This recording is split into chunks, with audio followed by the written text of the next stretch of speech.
எடுத்து வாசிப்போம். 1 தெசலோனிக்கேயர் 5ஆம் அதிகாரம் 21ஆம் வசனத்தை நாம் வாசிக்க கேட்போமா? இந்த நாளிலே இந்த பரிசுத்த ஓய்வு நாள் ஆராதனைக்கு வந்திருக்கிற உங்களை இயேசுவின் நாமத்தில் அன்புடன் வாழ்த்தி வரவேற்கிறேன். கர்த்தர் நம்மோடு இந்த நாளில் என்ன பேச சித்தம் வச்சிருக்கிறார் சொல்லி நமக்கு செவியை திறந்து நம்முடைய வசனத்தை கேட்போம். எல்லாவற்றையும் சோதித்து பார்த்து ஆமென், நலமானதை பிடித்து கொள்ளுங்கள். ஹல்லேலூயா. எல்லாவற்றையும் சோதித்து பார்த்து நலமானதை பிடித்து கொள்ளணுமா? எத்தனை பேர் ஆமென் என்று சொல்றீங்க? எத்தனை பேருக்கு புரியுது இந்த வசனம்? நலமானதை பிடித்து கொள்ளணுமா? ஆமென். நலமானதுன்னா என்னதுங்க? நல்ல விஷயம், நல்ல காரியம், நன்மையான காரியம். ஆமென். அப்போ எல்லாவற்றையும் சோதிக்கணும். இந்த உலகத்தில் நல்லது இருக்குது, கெட்டது இருக்குது. ஆமாம், இந்த உலகத்தில் நன்மை இருக்குது, தீமை இருக்குது. அப்போ நாம் எதை எடுத்துக்கொள்ளணுமா? கர்த்தர் சொல்கிறாரு நன்மையானதை. அதை எப்படி பண்ணிக்கணுமா? பிடித்து கொள்ளணுமா? ஹல்லேலூயா. ஆனால் நம்முடைய வாழ்க்கையில் நன்மையும் நடக்குது. நம்முடைய நாவில் எல்லாரும் சொல்லுவாங்க, முக்கியமாக பெண்கள் ஆண்கள் எல்லாரும் சொல்லுவாங்க, வீட்டில் இங்கே ஒரு வேஷம் போடுறா, வீட்டில் ஒரு வேஷம் போடுறா அப்படின்னு சொல்லுவாங்க. எதுக்கு? சண்டை வந்த உடனே தெரிய போது இந்த வாயில் நல்ல காரியம் வருதா, கெட்ட காரியம் வருதா? ஆமென். நல்ல பேச்சு வருதா, கெட்ட பேச்சு வருதா? ஆனால் நம்ம வாயிலிருந்து தான் நல்ல தண்ணியும் வரும், கெட்ட தண்ணியும் வரும். ஹல்லேலூயா. ஆமென். கர்த்தர் நம்மை ஆசீர்வதித்தால்னா அது என்ன பண்ண? நன்மையானது மாத்திரம் கர்த்தர் விதைக்க செய்ய வல்லவராக இருக்கிறார். ஹல்லேலூயா. நம்முடைய வாழ்க்கையில் நன்மைகளை அவர் விதைச்சிட்டாரு, அதை நாம் பற்றி கொள்ளாமல் இருக்கிறோம். ஹல்லேலூயா. இன்றைக்கு கர்த்தர் சொல்றார் எல்லாவற்றையும் சோதிக்கிறோம். ஆமென். எப்படியா?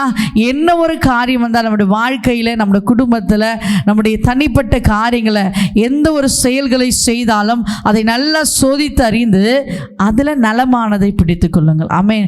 உங்களுக்கு பிடித்த நன்மை தரும் காரியங்கள், உங்கள் வாழ்க்கைக்கு பிரயோஜனம் தரும் காரியங்களை, உங்கள் ஆத்துமா பரலோக ராஜ்யத்திற்கு போவதற்கான காரியங்களை என்ன பண்ணிக்கணும்? நம்ம பிடித்து கொள்ள வேண்டும். ஆமென். ஹல்லேலூயா. நம்ம வீட்டிலையோ அல்லது வீட்டுக்கோ அல்லது எந்த ஒரு காரியத்திலும், ஒரு ஃப்ரிட்ஜு வாங்கினாலோ அல்லது வாஷிங் மிஷின் வாங்கினா ட்ரையல் பார்ப்போமா? அல்லது ஒரு டியூப் லைட் வாங்கினாலும் என்ன பண்ணுவோம்? அது எரியுதா கொஞ்சம் செக் பண்ணி கொடுங்க. நம்ம கேட்போம்ல, கடையில் கேட்போம்ல, அந்த டியூப் லைட் எரியுதா, அந்த லைட் எரியுதா, அந்த ஃபேன் ஓடுதா? ஃபேன் வாங்கணுன்னா நம்ம என்ன பண்ணுவோம்? செக் பண்ணுவோம், அது ஓடுதான்னு. என்ன பண்ணுவோம்? கடையில் இருக்கிறவங்க செக் பண்ணிட்டு தான் அந்த பொருளை நம்ம கொடுப்போம். அப்போது எந்த ஒரு பொருளையும் நம்ம செக் பண்ணிட்டு நம்ம சோதித்து அறிந்த பிறகு தான் அதை நம்ம வாங்குவோம். அப்படி தானே? அப்போது ஆனால் நம்முடைய இருதயத்திற்கு காரியங்களோ அல்லது ஆவிக்குரிய ஜீவியத்திலோ நம்ம என்ன பண்ணுறதில்ல? எந்த ஒரு காரியங்களும் நம்ம சோதித்து அறிவதில்லை. எந்த ஒரு இடத்துக்கு போனோம்னா இந்த இடத்துக்கு போகிறது சரியா, இந்த வார்த்தை நம்ம பேசுகிறோமே, இவங்க இருதயத்தை நம்ம காயப்படுத்துகிறோமே, இது சரியான காரியமா அப்படி சொல்லி நம்ம என்ன பண்ணுறதில்ல? யோசிக்கிறதே இல்லை. ஆமென். நம்ம நாவிலிருந்து இப்படிப்பட்ட கெட்ட வார்த்தை வருதே, இந்த கெட்ட வார்த்தை பேசுறதுனால இந்த இருதயம் என்ன பண்ண? அசுத்தமாகி விடுமே, கர்த்தரை விட்டு நம்ம தூர விலகி போயிடுமே. இது இப்போ சரியான காரியமா, இது நலமான காரியமான்னு சொல்லி நம்ம ஆராய்ந்து பார்ப்பதில்லை. ஆமென். அதிகமாக நம்ம சபை விசுவாசிகள், கிறிஸ்துவ பிள்ளைகள் தான் சண்டைனா முன்னாடி போய் நிற்கிறாங்க. ஆமென். எந்த ஒரு காரியமோ, கட்சி மீட்டிங்கோ அல்லது எந்த ஒரு, இப்போ எல்லாம் கட்சி மீட்டிங்கில் குழு தலைமைங்க எல்லாம் என்ன பண்ணுவாங்க? கோஷம் போடுறதுக்கோ அல்லது அவங்க கூட நிற்பதுக்கு நிறைய பேர் நிற்பாங்க. ஆமென். கர்த்தருக்குள்ள இருக்கிற பிள்ளைங்க உலகத்துக்கும் என்ன பண்ணுது? நம்ம கர்த்தருக்கும் வேர் பிரித்தவர்களாய் நம்ம இருக்கணும். நம்ம உலகத்தின் பிள்ளைகளா, கர்த்தருக்குரிய பிள்ளைகளா? ஹல்லேலூயா. எந்த இடத்திலும் எந்த சூழ்நிலையிலும் நாம் இருந்தாலும் எது நலமானது, ஹல்லேலூயா, எது நல்லது என்று நாம் ஆராய்ந்தறிந்து நம்முடைய வாழ்க்கையில் செயல்படுத்தணுமா? ஆமென். அது எந்த ஒரு காரியம் வந்தாலும் சரி. அப்போது நமக்கு எது நல்லது என்று நமக்கு தெரியணும்ல. எப்படி நமக்கு தெரியும்? ஆதாம் ஏவாளுக்கு கர்த்தர் என்ன பண்ணாரு? ஏதேன் தோட்டத்தில் படைச்சாரு, நல்லதான் படைச்சாரு, நல்ல எல்லாம் திராட்சை கனிகள் எல்லாமே உருவாக்கி கொடுத்தாரு, நெல்லி நல்ல சுதந்திரமாக சந்தோஷமாக இருன்னு சொன்னார். ஆனால் அவன் என்ன பண்ணிட்டான்? எதை சாப்பிடக்கூடாதோ தீமையான காரியங்களை அவன் தேடி போயிட்டான். ஆமென். இன்றைக்கும் நாம் கர்த்தர் நல்லா தான் நம்மளை ஆசீர்வாதமாக வச்சுருக்காரு. நல்ல உணவு, நல்ல இருப்பிடம், நல்ல ஆகாரம், நல்ல கணவன், நல்ல மனைவி, நல்ல பிள்ளைகள், எல்லாவற்றையும் நன்மையானதாக கொடுத்துருக்காரு. ஆனால் நம்ம தீமையை நோக்கி தான் போகிறோம். ஆமென். அன்பு சகோதரி, கர்த்தர் இன்றைக்கு உன்னோட பேசி கொண்டிருக்கிறாரு. உன் வாழ்க்கையில் நன்மையானதை பிடிச்சு கொள்ளுங்க. ஹல்லேலூயா. நலமானதை 1 தெசலோனிக்கேயர் சொல்லப்பட்டது போல நான் நலமானதை பிடித்து கொள்ளுவேன். ஹல்லேலூயா.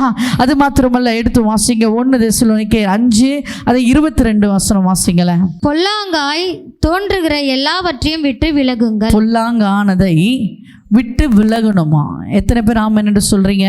அப்போ நம்முடைய வாழ்க்கையில் பொல்லாங்கு இருக்குது. அதனால தான் என்ன பண்ணுற ஏசப்பா, விட்டு விலகு, பொல்லாங்க தீமையான காரியங்களை விட்டு விலகிப்போ அப்படின்னு கர்த்தர் சொல்கிறாரு. இன்றைக்கு நம்முடைய வாழ்க்கையில் அசுத்தமான காரியங்கள், அசுத்தமான நினைவுகள், அசுத்தமான பேச்சுகள், கர்த்தருக்கு பிரியமில்லாத இடத்திற்கு நீ போவையானால், அல்லது கர்த்தருக்கு பிரியமில்லாத பார்வை நீ பார்ப்பையானால், கர்த்தருக்கு பொல்லாங்க ஆனதை, அவருக்கு எது பிடிக்கலையோ நமக்கு தெரியும். ஆமென். கர்த்தர் அதுக்கு நமக்கு பகுத்தறிவை கொடுத்திருக்கிறார். இந்த வேதத்தில் தான் நன்மை தீமை, நம்ம என்ன ஒன்று, நம்ம எல்லாத்துக்கும் கோச்சிங் கிளாஸ் இருக்குங்க இந்த உலகத்தில். ஆமென். எதுக்கு இருக்கக்கூடாதோ அது எல்லாத்துக்குமே இருக்கு. ஆனால் நன்மை தீமை அறியுதுன்னா நம்ம ஃப்ரீடமாக கர்த்தர் விட்டுட்டார் இந்த உலகத்தில். ஏன்னா நமக்கு பகுத்தறிவை கர்த்தர் கொடுத்திருக்கிறார். அல்லேலூயா. அந்த பகுத்தறிவுனால தான் நம்ம என்ன பண்ணணும், இது நன்மை இது தீமை நமக்கு தெரியணும். ஆனாலும் தெரிந்தும் நம்ம என்ன பண்ணுறோம், துணிகரமாய் பாவம் செய்கிறோம். ஆமென். இன்றைக்கு கர்த்தர் முன்னோட பேசுகிறாரு, பொல்லாங்கானதை நம்ம விட்டு விலக வேண்டுமா? அல்லேலூயா, அல்லேலூயா. எது பொல்லாங்கானது நிச்சயமாய் கர்த்தர் நமக்கு உணர்த்துவார். பரிசுத்த ஆவியானவர் நமக்குள்ள இருதயத்தில் ஒரு காதில் என்ன பண்ண கர்த்தர் பேசிக்கொண்டே இருப்பார். நீ செய்கிறது தவறுப்பா, நீ பேசுறது தவறுப்பா, நீ இவளுக்கு நீ என்ன பண்ற, நீ இக்கட்டான நேரத்தில் நீ இருக்கிற, நீ இப்படிப்பட்ட சூழ்நிலையில் நீ நீதியாய் நேர்மையாய் நடந்து கொள்ளு, இவளுக்கு இருதயத்தை காயப்படுத்துமா பேசாத அப்படின்னு சொல்லி நமக்கு அறிவுரை சொல்லிக்கொண்டே இருப்பார். அதையும் மீறி நீ பேசுறதெல்லாம் என்ன அப்படின்னு சொல்லிட்டு நம்ம விட்டுட்டு நாம் செய்கிற செயல்களை செய்வோமானால், பொல்லாங்கானதை நம்ம என்ன பண்ணுவோம், அதை ஃபாலோ பண்ணுவோம்னா நிச்சயமாய் கர்த்தருடைய வருகையிலே நம்ம கைவிடப்பட்டவர்களாக இருப்போம். ஹல்லேலூயா. அப்போது நம்முடைய வாழ்க்கையில் நம்முடைய நன்மை தரும் காரியங்களை என்ன நம்ம கைப்பற்றணும்னா, நம்ம ஜெபிக்கிறது சரியாக இருக்கா, ஜெபிக்கணும். ஆமே. நம்ம வேதம் வாசிக்கிறது சரியாய் வாசிக்கிறோமா, நம்ம நல்லா வாசிக்கிறோம். ஆமே. அது மாதிரி மற்றவர்களுக்கு உதவி செய்கிற காரியங்களில் நம்ம சரியாய் செய்கிறோமா, கர்த்தருக்கு நம்ம உண்மை உத்தமமாக இருக்கிறோமா என்று சொல்லி நம்மை நாமே நிதானித்து நம்முடைய வாழ்க்கையில் என்ன பண்ணிக்கணுமா, நலமானதை பிடித்து கொள்ள வேண்டும். அல்லேலூயா. நம்முடைய குடும்பத்தில், நம்முடைய சபைகளுக்குள்ள, இல்லை வேலை செய்கிற இடத்துல எல்லாரும் என்ன பண்ணுவாங்க, பொல்லாங்க செய்வாங்க, எல்லாம் போய் பேசுவாங்க, எல்லா அக்கிரமம் செய்வாங்க. ஆனால் இந்த உலகம் ஃபுல்லாக பாவம் நிறைந்திருக்கு. அல்லேலூயா. இந்த உலகம் முழுவதும் பாவம் நிறைந்த உலகமாக இருக்கு. அப்போது அந்த பாவம் நிறைந்த உலகத்தில் அசுத்தமான காரியத்தை நடக்கிற இடத்துல நாம் இருக்கிறோம். இப்போ நாம் எப்படி இருக்கணும், கர்த்தருடைய பிள்ளைகள் பரிசுத்தமாக இருக்கணும். ஏன் நம்ம பரிசுத்தமாக இருக்கணும், பரிசுத்தம் உள்ள தெய்வத்தை நாம் வணங்கி கொண்டு இருக்கிறோம். ஹல்லேலூயா. அவர் பாவத்தை பாராத சுத்த கண்ணராய் இருக்கிறார். ஹல்லேலூயா சொல்லுங்களேன். ஹல்லேலூயா. அவர் பாவத்தை பாராத சுத்த கண்ணர். இன்றைக்கு நீ பாவம் செய்து கர்த்தருடைய சன்னதியில் வருவையானால், துணிகரமாய் பாவம் செய்து கர்த்தருடைய தேவ சமூகத்தில் வருவாயானால் நிச்சயமாய் அவர் உன்னை விட்டு விலகி போயிடுவார். ஆமென். நம்ம கேட்குற காரியங்களை நிச்சயமாக பெற்றுக்கொள்ளவே முடியாது. ஆமென். இன்றைக்கு நிறைய நம்ம ஜெபிக்கிறோம், நல்லா தான் இருக்கிறோம், ஆனால் சில காரியங்கள் என் வாழ்க்கையில் இது எனக்கு கிடைக்கவே மாட்டேது, இது நிறைவானதாக எனக்கு என்ன பண்ணுது, என் வாழ்க்கையில் செயல்பட மாட்டேதுன்னு நீங்கள் நினைக்கிறீங்களா? இன்றைக்கு பொல்லாங்கை விட்டு நலமானதை பிடித்துக்கொள்ளுங்க. ஹல்லேலூயா. இன்றைக்கு என்ன பண்ணுங்க, நலமானதை பிடித்துக்கொள்ளுங்க. அது மாத்திரமல்ல, இப்போ இருக்கிற இந்த லென்த் டேஸ் எல்லாரும் கேள்விப்பட்டிருப்பீங்க.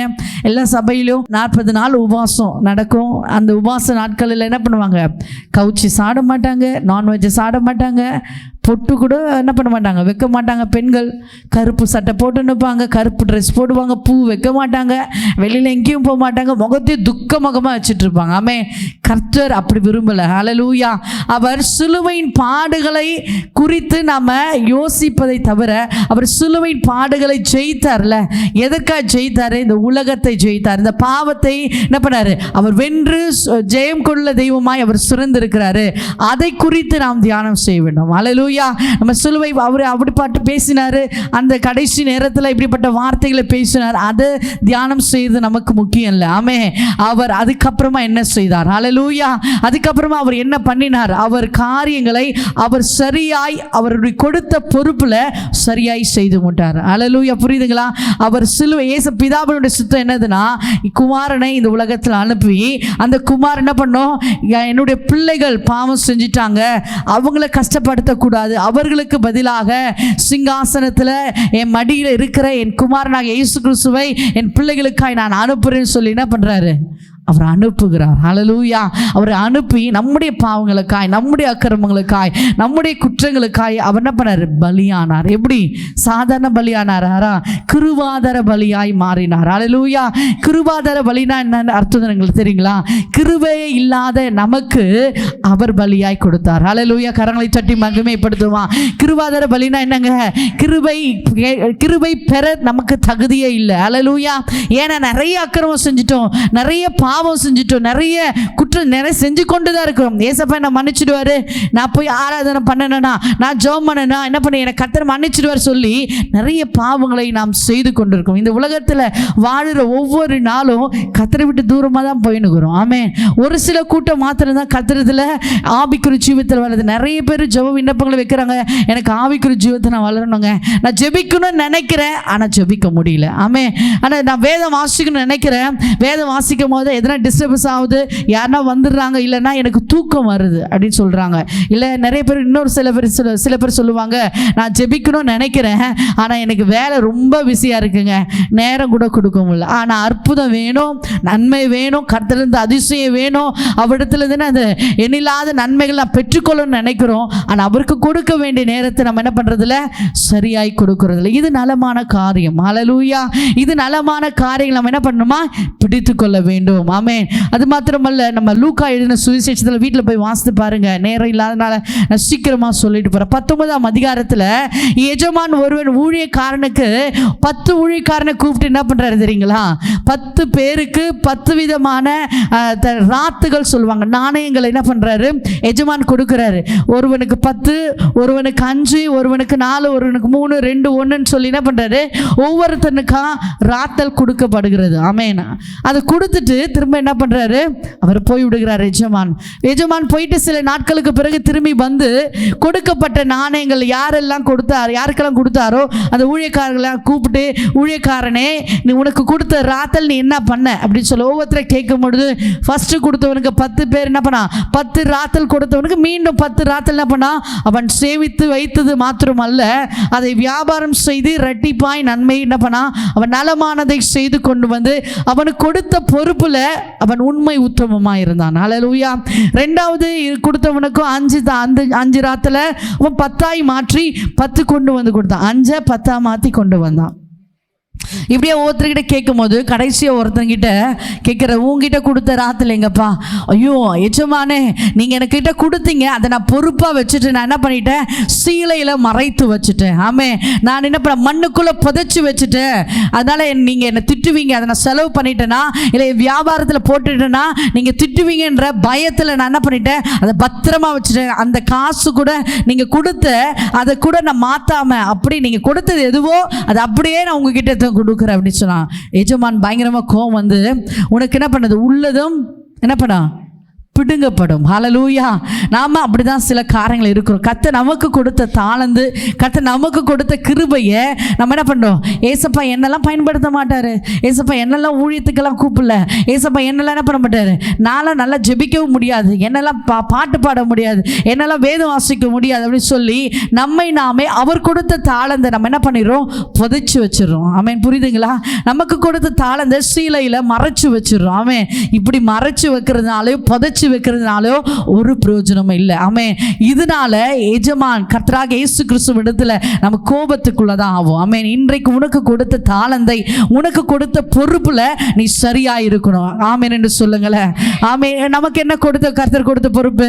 நிறைய சிறு பிள்ளைகள் என்ன பண்ணுவாங்க? படிச்சுட்டு என்ன பண்ணுவாங்க? நல்ல மார்க் வாங்குறது அவருக்கு பொறுப்பு. ஹல்லேலூயா. பெற்றோர்களா இருக்கிற திருமணமானவங்க என்ன பண்ண? கணவன் மனைவி இடத்துல அன்பு செலுத்துவது, மனைவிக்கு தேவையானது வாங்கி கொடுப்பது, அல்லது மனைவிக்கு தேவையானது செய்வது. மனைவி என்ன பண்ணுவாங்க? கணவருக்கு சரியாய் செய்யணும், அந்த பொறுப்புல சரியா இருக்கணும். ஆமே. நிறைய பேர் சகோதரிகள்லாம் சொல்லுவாங்க, என் கணவர் சம்பாதிச்சு வருமானத்தை கொடுக்க மாட்டாரு, அவருக்கு நான் எங்க போனான்னா எங்க வந்தானா எதுவுமே நான் என்ன பண்ண மாட்டேன், சொல்ல மாட்டேன், அவரை என்ன பண்ண ஒரு பொருட்டா நினைக்க மாட்டேன் அப்படி நிறைய பேர் சொல்லுவாங்க. அல்லது அவருக்கு நான் ஏன் சோறு போடணும், அவர் எனக்கு என்ன பண்ண மாட்டாரு, நான் இருக்கிறேனா இல்லையா கூட கண்டு. எப்படி இருந்தாலும் கணவன் மனைவிக்கு மனைவிக்கும் மனைவி கணவனுக்கு கொடுக்க வேண்டிய பொறுப்பில் உண்மை உத்தமமாக இருக்கணும். ஹல்லேலூயா. கணவர் உனக்கு என்ன பண்ணலை, உனக்கு செய்ய வேண்டிய செய்யலைனாலும் பரவாயில்லைங்க, நீ உனக்கு கொடுத்த பொறுப்பில் நீ உண்மை உத்தமமாக இருந்தே ஆனால் கர்த்தர் அதை பார்த்து உன் சிறையிருப்பெல்லாம் மாற்றுவார். கரங்களை தட்டி கர்த்தரை மகிமைப்படுத்துவோமா? கரங்களை தட்டி கர்த்தரை மகிமைப்படுத்துவோம். நல்ல கரங்களை தட்டி யாரெல்லாம் பொறுப்பை சரியாய் செய்கிறோமோ கர்த்தர் நலமானதை பிடித்து கொண்டு தன்னுடைய வாழ்க்கையில செயல்படுத்துறவங்க உன்னை ஆசீர்வதிக்க வல்லவராய் இருக்கிறார். ஹல்லேலூயா, ஹல்லேலூயா. கோழி தன் குஞ்சுகளை என்ன பண்ணுமா? செட்டைகளை அரவணைக்குமா? ஹல்லேலூயா. அதுபோல நம்ம யாரெல்லாம் இயேசுவின் அண்டையில் அவருடைய செட்டைகளுக்குள்ள அரவணைச்சு யாரை நம்ம என்ன பண்ணுறோம், பாதுகாக்கப்படுகிறோமோ நிச்சயமாய் அவர் வருகையில் நம்ம எடுத்துக்கொள்ளப்படுவோம். ஆமே. நம்ம கர்த்தர் கோழி என்ன பண்ண தெரியுங்களா? தாய் கோழியானது தன் குஞ்சுகளை அடிக்கடி கத்தி கிட்ட சேர்த்துக்குமா. முதலாவது ஏன் கிட்ட சேர்க்கும் தெரியுங்களா? தன்னுடைய இறைய நம் பிள்ளைகளுக்கு கொடுக்கணும், தன் கோழி குஞ்சுகளுக்கு கொடுக்கணும்ட்டு கத்துமா. ஹல்லேலூயா. ரெண்டாவதாவது காக வானத்தில் இந்த கழுகோ அல்லது பறந்தோ வராத போகும்பொழுது தன் குஞ்சுகளை பாதுகாக்க முடியாது. எங்க அந்த கழுகும் பறந்தும் தூக்கிட்டு போயிடுமோ அப்படின்னு சொல்லி என்ன பண்ணுமா, அந்த கழுகுக்கும் பருந்துக்கும் அது பாதுகாப்பு கொடுப்பதற்காக தன் குஞ்சுகளை வாங்க என்னது கழுகு பருந்தெல்லாம் போது உங்களுக்கு பாதுகாப்பு கொடுக்குற சொல்லி தன் செட்டைகளை அடைத்து மூடிக்கொள்ளுமா. மூன்றாவதாக ஃபர்ஸ்ட் என்ன பண்ணுமா, ஃபுட்டை ப்ரொவைட் பண்ணும். ரெண்டாவது ப்ரொடக்ஷன் பண்ணுமா. மூன்றாவது என்ன பண்ணுவோம், மாலை பொழுது முடிந்து இரவு நேரத்தில் வரும்பொழுது, ஹல்லேலூயா, மாலை பொழுது முடிந்து இரவு நேரத்தில் வருவதற்காக, ஐயோ மாலை முடிஞ்சிச்சு, பகல்லாம் முடிஞ்சிச்சு, இரவு வருது, இருள் சூழ்ந்திருக்கு, அதுக்காக நீங்கள் என்ன பண்ணுங்க, என் சட்டைகளுக்கு வந்து இல்லை அரவணைச்சு கொள்ளுங்க. கர்த்தர் அப்படிதான் நம்மளை அரவணைக்கிறார். ஹல்லேலூயா. நல்ல ஆகாரத்தை கொடுக்குற, நல்ல என்ன பண்ண நம்ம சாப்பிட முடியாது, நல்லா இருக்க முடியாது, கர்த்தர் நமக்கு நம்ம தேவைகளை கர்த்தர் கொடுத்து கொண்டு வருகிறார். ஹல்லேலூயா. எத்தனை பேர் ஆமென் என்று சொல்றீங்க? பிறந்த நாள் முதல் இதுவரை நமக்கு தேவையான கொடுத்து கொண்டு வராருங்களே. ரெண்டாவது நமக்கு கர்த்தர் பாதுகாப்பை கொடுக்கிறார். ஆமே. இந்த உலகத்தில் இருக்கிற அந்த கெர்ஜிக்கிற சிங்கம் போல சாத்தான் நம்மை வகை தேடி கொண்டு இருக்கிறான். எப்போ பாவத்தில் விழுவோம், எப்போ நம்ம என்ன பண்ணுவோம், விழுந்து போவோம், அல்லது நமக்கு பக்கத்துலயோ இல்லை நம்ம உறவினர்களோ அவங்க என்ன பண்ணுவாங்க, இவ எப்பயா சாவாலாம், இப்போ எவ்வளோ என்ன பண்ண இல்லாமல் போகும்படியாய் அநேக கண்கள் நமக்கு விரோதமாக எழும்பிக்கணும். அதன் மத்தியில் அவர் சட்டைகளுக்குள்ள நம்ம போனோமானால் நிச்சயமாக கர்த்தர் நம்ம பாதுகாப்பார். ஹல்லேலூயா, ஹல்லேலூயா.